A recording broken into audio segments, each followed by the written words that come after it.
Hello student, welcome to my YouTube channel chemistry mines. I am J K Shivhare. आज मैं लेके आया हूँ आपको एक रिएक्शन, कैनिजारो रिएक्शन। बहुत ही बिंदास रिएक्शन है और इस वीडियो में मैं आपको बताऊंगा कि कैनिजारो रिएक्शन क्या है, किस कंडीशन में लगती है, कितने प्रकार की होती है।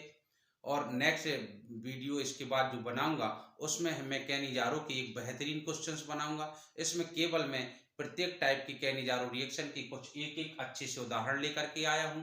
तो मैं आपको बता दूं, कैनिजारो रिएक्शन केवल तीन प्रकार की होती हैं। एक है इंटरमॉलिक्यूलर कैनिजारो, दूसरी है क्रॉस कैनिजारो रिएक्शंस और तीसरी है इंट्रामॉलिक्यूलर कैनिजारो। इंटरमॉलिक्यूलर कैनिजारो जब एक ही प्रकार के मॉलिक्यूल्स में कैनिजारो रिएक्शन लगती है तो वो है इंटरमॉलिक्यूलर कैनिजारो। जैसे देखिए जरा, ये फॉर्मेल्डिहाइड के दोनों ही मॉलिक्यूल्स फॉर्मेल्डिहाइड के हैं और NaOH कंसंट्रेशन 50% लेते हैं। अगर हम इसकी सांद्रता और अधिक बढ़ा देते हैं तो क्या प्रभाव पड़ेगा, यदि कम कर देंगे तो क्या कैनिजारो लग पाएगी कि नहीं लग पाएगी, इसकी हम जो है चर्चा करेंगे इसमें। तो कैनिजारो रिएक्शन, और इसको किस नाम से जाना जाता है, इसको हम डिस्प्रोपोर्शन रिएक्शन भी कहते हैं। Disproportion reaction, disproportion reaction. Disproportion reaction क्या कहलाती है, जिसमें एक ही पदार्थ का ऑक्सीडेशन एंड रिडक्शन होता है तो वो डिस्प्रोपोर्शन रिएक्शन कहलाती है। और चूंकि देखो इस रिएक्शन में फॉर्मेल्डिहाइड का ही ऑक्सीकरण होगा तो ये HCOONA बनेगा और फॉर्मेल्डिहाइड का ही रिडक्शन होगा तो तुम्हारा ये अल्कोहल बनेगा। इसलिए इस रिएक्शन को, कैनिजारो रिएक्शन को डिस्प्रोपोर्शन रिएक्शन भी कहते हैं। ठीक है। अच्छा, इंटरमॉलिक्यूलर ये कौन सी रिएक्शन है आपकी, इंटरमॉलिक्यूलर कैनिजारो रिएक्शन। ठीक है ना, कैनिजारो, इंटरमॉलिक्यूलर कैनिजारो अर्थात दोनों मॉलिक्यूल्स फॉर्मेल्डिहाइड के हैं और NaOH के साथ रिएक्शन कराया इसका तो एक मॉलिक्यूल्स का होगा रिडक्शन, मेथाइल अल्कोहल बना, और दूसरे का हुआ आपका ऑक्सीडेशन, सोडियम फॉर्मेट बन गया। ठीक है ना। अच्छा, ये क्या है बेटा आपका, ये है आपका क्रॉस कैनिजारो। ये वाली जो रिएक्शन चली है ये आपकी क्रॉस कैनिजारो है।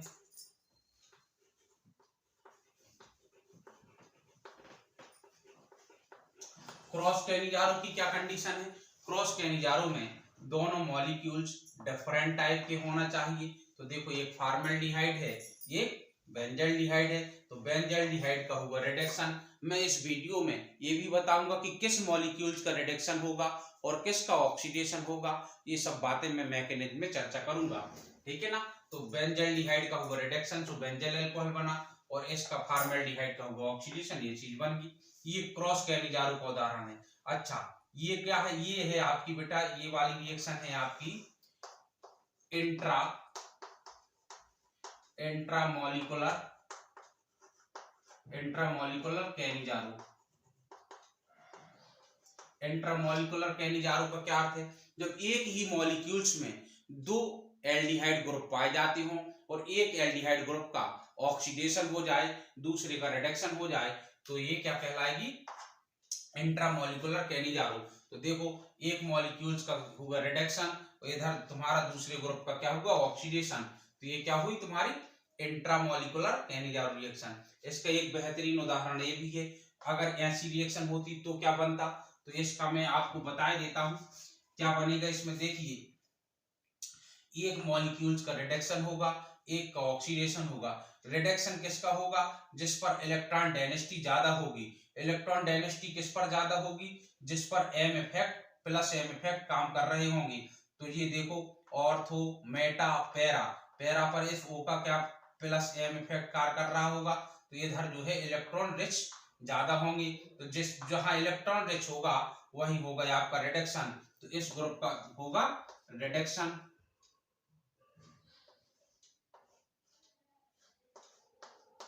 इस ग्रुप का होगा रिडक्शन, तो ये बनेगा CH2OH, और इस ग्रुप का होगा ऑक्सीडेशन। तो इसका आंसर ये होगा। इफ टाइप के मैं ये रिएक्शन पढ़ा करके बाद में पूरी बात करूंगा और अगला वीडियो जो बनाऊंगा इसी टाइप के जो आपके टेक्निकल क्वेश्चंस होंगे उसका वीडियो बनाऊंगा। इसमें मैं रिएक्शन मैकेनिज्म की बात करूंगा, ऑर्डर की बात करूंगा। कैनिजारो जो रिएक्शन है थर्ड ऑर्डर होती है और यदि इसकी कंसंट्रेशन ज्यादा कर दें तो वो रिएक्शन फोर्थ ऑर्डर भी हो जाती है, अर्थात अब क्रिया की कोटि 4 भी हो जाती है। इसकी चर्चा करेंगे।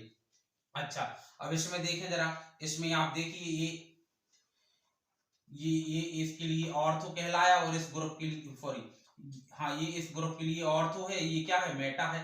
लेकिन इस ग्रुप का ये क्या है, ऑर्थो, तो ये प्लस एम किसके लिए देगा, प्लस एम इस ग्रुप के लिए देगा, तो ये इलेक्ट्रॉन रिच हो जाएगा। तो इसका आंसर क्या आएगा, देखिए इसका आंसर आ जाएगा, इसका होगा ऑक्सीडेशन CH2OH, और इसका होगा, सॉरी इसका होगा रिडक्शन। जहां इलेक्ट्रॉन रिच होगा वहां होगा रिडक्शन, और जहां इलेक्ट्रॉन डेंसिटी की कमी होगी वहां होगा ऑक्सीडेशन। तो सी बन जाएगा COONE। ये इनकी आंसर हो जाएंगे। एक बार स्क्रीनशॉट ले लो, फिर इसका जो है हम रिएक्शन मैकेनिज्म बताते हैं सबको, ठीक है ना।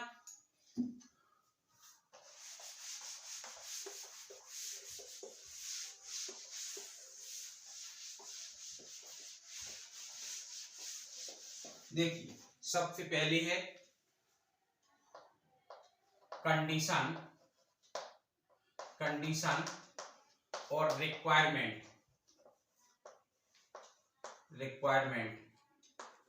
For Cannizzaro reaction. देखो पहली कंडीशन क्या है, एल्फा हाइड्रोजन लेस कार्बोनिल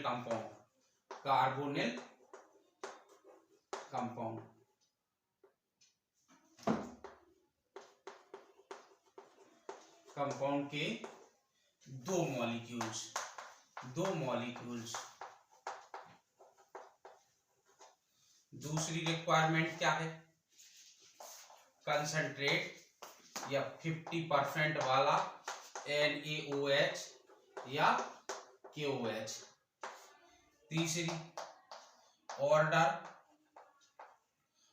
इसकी क्या होगी, ऑर्डर इक्वल टू होगा 3।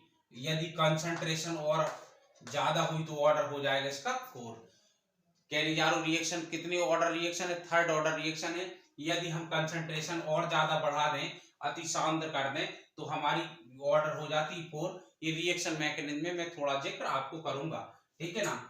इस टाइप के क्वेश्चन ऑर्डर, केवल ऑर्डर पूछता है किस ऑर्डर का रिएक्शन है, बाकी ऑर्डर के ज्यादा क्वेश्चन बनते नहीं है, ठीक है ना। तो अब देखें जरा मैकेनिज्म।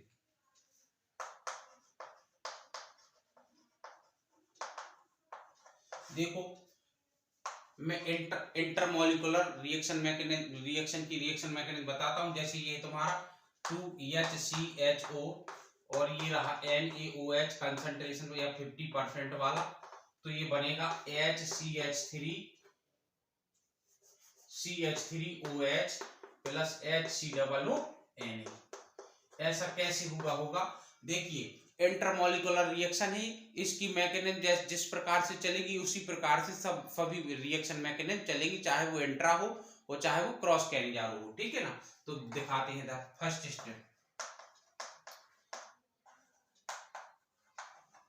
स्टेप में देखो रिएक्शन कहां से प्रारंभ होगी, इधर से प्रारंभ होगी, ये N प्लस OH-।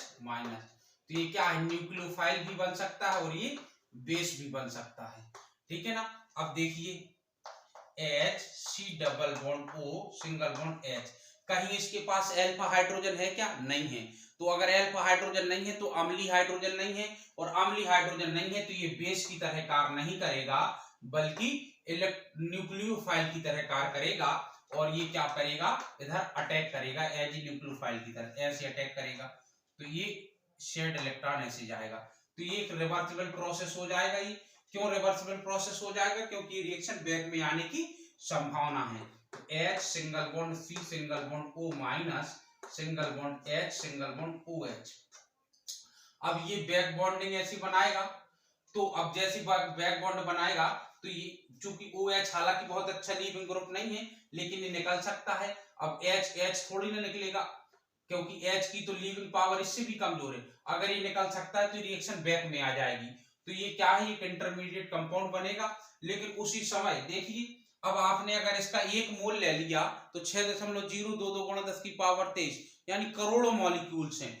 तो कुछ मॉलिक्यूल्स के साथ ऐसा हो गया होगा, ठीक है ना। सेकंड स्टेप देखें, तो जब ये इस कंडीशन में होगा, इस कंडीशन में H इस कंडीशन में होगा, तब इसके बगल से यदि किसी फॉर्मेल्डिहाइड का दूसरा मॉलिक्यूल जब निकलेगा इसके बगल से, जैसे ये double bond O single bond H single bond H, जब ये दूसरा मॉलिक्यूल निकल रहा होगा तो देखिए इस पर धनावेश आएगा।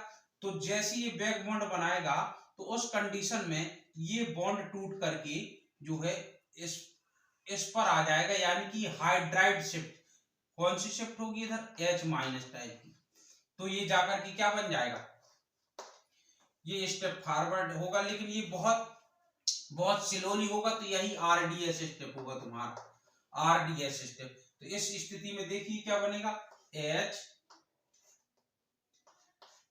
Single bond C double bond O single bond OH, देखिए इधर से, और जी H इधर शिफ्ट हो गया, plus H single bond C single bond O minus single bond H single bond H। अब आप इसको चेक कीजिएगा जरा, ये RDS स्टेप है। अब देखिए ये एक इंटरमीडिएट कंपाउंड है, तो इस इंटरमीडिएट को जब तुम पक्षांतर करोगे इधर K1 मान करके, वो पक्षांतर करके इसका मान रखोगे तो 3 ऑर्डर रिएक्शन हो जाएगी, ठीक है ना। इधर अगर मैं इधर K देखूं तो ये क्या होगा, rate of reaction equal to होगा K1 इंटू ये क्या होगा HCOOH और इंटू CH3O माइनस। तो ये तो इंटरमीडिएट कंपाउंड है, तो इनकी वैल्यू उठा करके जब तुम रखोगे तो ऑर्डर 3 आ जाएगी ये, ठीक है ना। तो ऐसे ऑर्डर पता चलेगा। और कंसंट्रेट तुम तो याद रखो इसको, नहीं तो अगर 50% है तो 3 ऑर्डर लगेगी, 50% से ज्यादा कर दोगे तो 4 ऑर्डर हो जाएगी। और अगर ऑर्डर निकालने का प्रयास करोगे तो यहीं से निकलेगी, इनकी वैल्यू उठा उठा करके जब तुम रखोगे तो ऑर्डर निकल आएगी। अब इधर देखें आगे, इसमें इधर तक आ गए आप, देखिए HC double bond O single bond O single bond H और जो होगा CH3O माइनस। अब आप बताइए ये अच्छा बेस है, ये अच्छा बेस है, ये अच्छा एसिड है, तो ये बेस इसके प्रोटॉन को तो खींच ही लेगा। तो ये क्या आ जाएगा इस टाइप से, CH3C double bond O minus और प्लस CH3OH। अब देखिए जरा इसमें जो Na प्लस पूरे विलयन में घूम रहा था, तो ये आ जाएगा CH3C डबल O Na और प्लस CH3OH। तो ये देख लीजिए आप, ठीक है ना। ये यही तो रिजल्ट है आपका। अब आप देखिए मैं कुछ और एग्जांपल देता हूं इसमें आपको।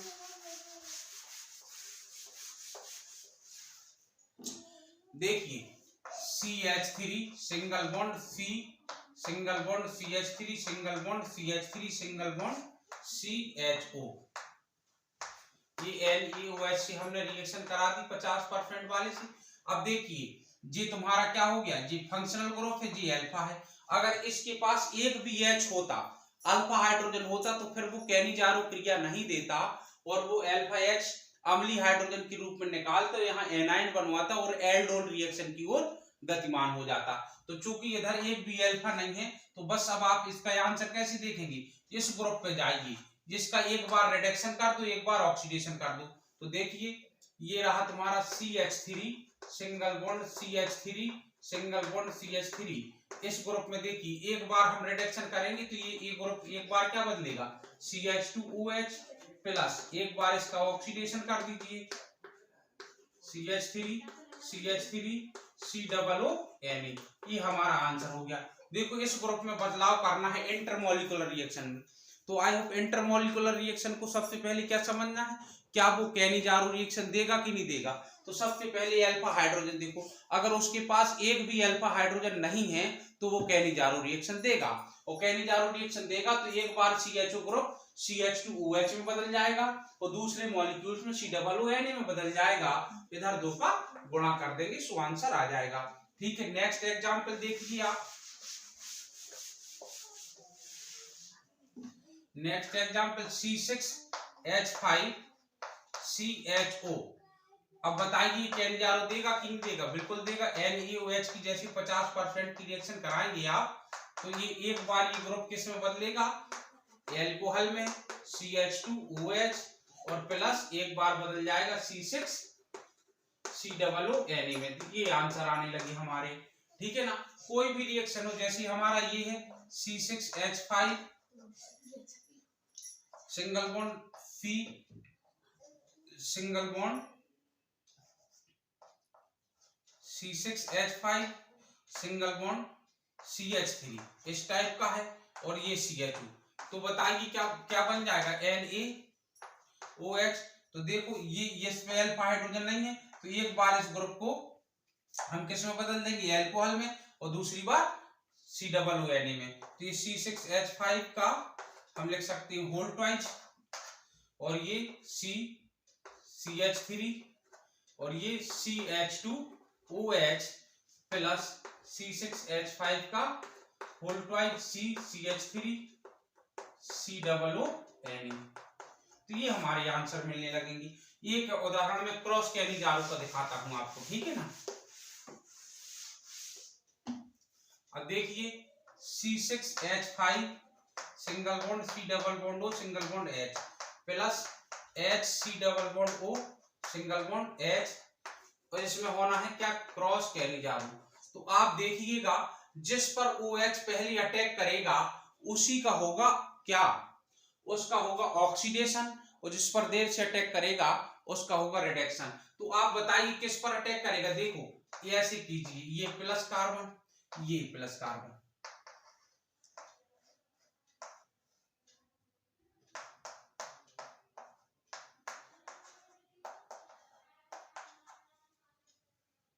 अब देखिए जो कार्बन जितना कम स्टेबल होगा, ठीक है ना, रिएक्टिविटी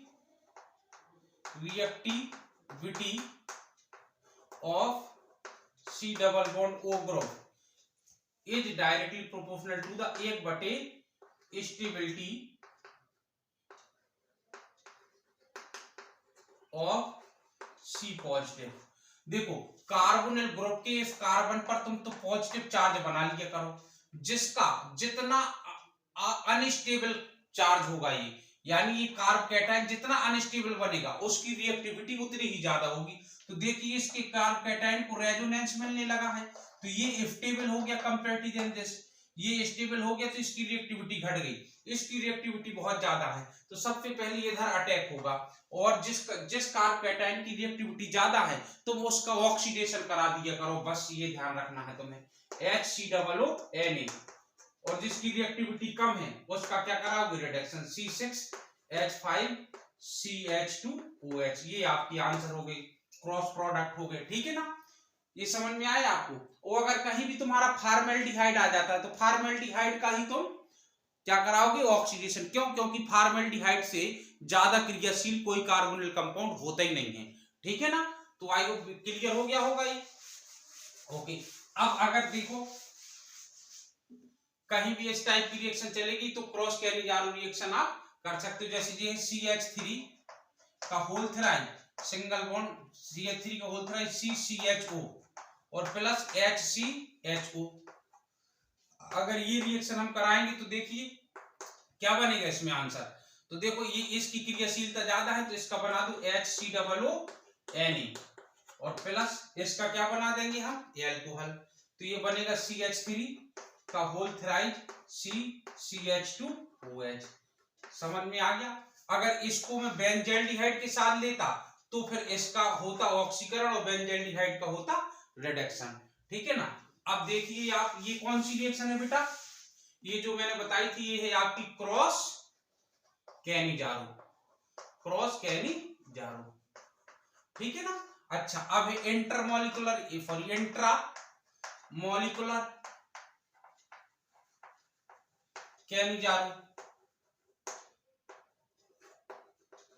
इंट्रामोलिकुलर कैनिजारो में क्या होगा? एक ही मॉलिक्यूल, जैसे जी ग्लाइऑक्सिल है आपका CHO, ग्लाइऑक्सिल की रिएक्शन कराएंगे हम NaOH से 50% वाले से, ओके।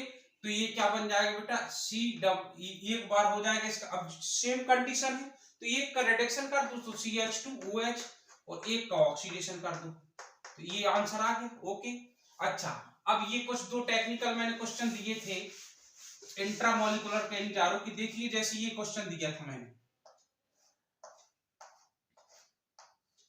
ये क्वेश्चन दिया था मैंने, तो इसको समझते हैं। एक ग्रुप ये लगा CHO, तो इसके लिए मैं काउंटिंग करता हूं, देखिए 1 2 3 4, तो 4 पे जुड़ा है तो इस ग्रुप के लिए क्या कर रहा है, ऊपर जुड़ा और पैरा पोजीशन पे तो +M दे रहा है। अच्छा इस ग्रुप के लिए, इसके लिए 1 2 3, तो इसके लिए मेटा पोजीशन है, तो मेटा पोजीशन पर कभी M effect, resonance effect, hyper conjugation काम नहीं करता है। तो +M इफेक्ट क्या करता है, इलेक्ट्रॉन डेंसिटी को बढ़ाता है, तो यहाँ इलेक्ट्रॉन रिच कर देगा। तो जहां पर इलेक्ट्रॉन डेंसिटी ज्यादा बढ़ गई, ठीक है ना, वही क्या होता है, रिडक्शन होता है। अब मैं इसकी रिएक्शन करा दूंगा NaOH से 50% से, तो क्या होगा देखना जरा, इधर इलेक्ट्रॉन डेंसिटी बढ़ रही तो इसका क्या होगा, रिडक्शन।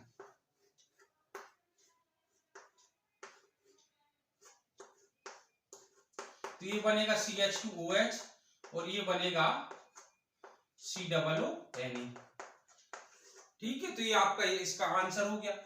इसी प्रकार से आप ये ध्यान रखें, जहां पर इलेक्ट्रॉन डेंसिटी बढ़ जाएगी, रिच हो जाएगी, जहां पर रिच हो जाएगी वही रिडक्शन होगा, ठीक है। तो ये क्लियर हो गया। अच्छा अब मैं एक क्वेश्चन आपको देता हूं, आप करके दिखा देना मुझे, ठीक है ना। ये CHO ग्रुप लगा है और ये CHO ग्रुप लगा है और इधर लगा दिया मैंने NO2 ग्रुप, क्या लगा दिया, NO2 ग्रुप। अब इसमें इंटरमोलिकुलर होना है, NaOH लगाया हमने, तो ये आंसर E। तो इसका आंसर आपको देना है, और अगर आप उसमें नहीं लिख पाते हैं तो IPC नाम लिख देना। अच्छा मैंने ऑर्डर की जो बात बताई तो मैं एक बार फिर से बता दूं, आप कहेंगे अन्यथा ये ना कहने लगे, और अगर आप कहेंगे कि सर इसको सॉल्व करके बताइएगा, कमेंट्स करके बताना, तो मैं नेक्स्ट में उसको सॉल्व करके बता देता, मैं टाइम बचाने के लिए, क्योंकि उसके दो वैल्यू मैं पक्षांतर करके लाता तो उसमें टाइम बच जाता। तो इसलिए मैंने आपको कह दिया कि यदि 50% कंसंट्रेशन है तो इसकी ऑर्डर आप 3 बताना, और यदि बहुत सांद्र कर दी तो इसकी ऑर्डर आप 4 बताना, और यदि इस वैल्यू को पक्षांतर करके आप रख देंगे तो ये आ भी जाएगा। और अगर आप कुछ समझते हैं तो कमेंट्स करके बताना, मैं नेक्स्ट वीडियो में भले ही उसकी पर्सनल वीडियो बनाऊं, मैं ऑर्डर निकाल के ही आपको पहले संतुष्ट कर दूंगा, फिर इसके कुछ अच्छे से क्वेश्चन कराऊंगा। तो आई होप आपको ये समझ में आ गया होगा। मैं बहुत जल्दी से एक बार रिवाइज करा देता हूं। कैनिजारो रिएक्शन वही कार्बोनिल कंपाउंड देंगे जिनमें अल्फा हाइड्रोजन ना हो। यदि एक ही कार्बोनिल कंपाउंड के दोनों मॉलिक्यूल्स पार्टिसिपेट कर रहे हैं तो वो इंटरमॉलिक्यूलर कैनिजारो रिएक्शन कहलाएगी। जैसे फॉर्मेल्डिहाइड ने रिएक्शन करके मेथिल अल्कोहल और सोडियम फॉर्मेट बनाया। यदि दोनों कार्बोनिल कंपाउंड वो अलग अलग टाइप के हैं तो वो क्रॉस कैनिजारो रिएक्शन कहलाएगी। जैसे बेंजल्डिहाइड तथा फॉर्मेल्डिहाइड ने रिएक्शन करके बेंजिल अल्कोहल तथा सोडियम फॉर्मेट बनाया। यदि एक ही मॉलिक्यूल्स में दोनों कार्बोनिल ग्रुप हैं और वो कैनिजारो रिएक्शन दे रहे हैं तो वो इंट्रामॉलिक्यूलर कैनिजारो रिएक्शन कहलाएगी। और इस टाइप से आपकी तीनों कैनिजारो रिएक्शन कंप्लीट हो गई हैं। आई होप आपको ये वीडियो बिल्कुल समझ में आया होगा, और अगर समझ में आया तो लाइक करें, कमेंट्स करें, वीडियो को ज़्यादा से ज़्यादा शेयर करें ताकि हमारी एनर्जी बढ़े। जय हिंद, जय भारत, थैंक यू।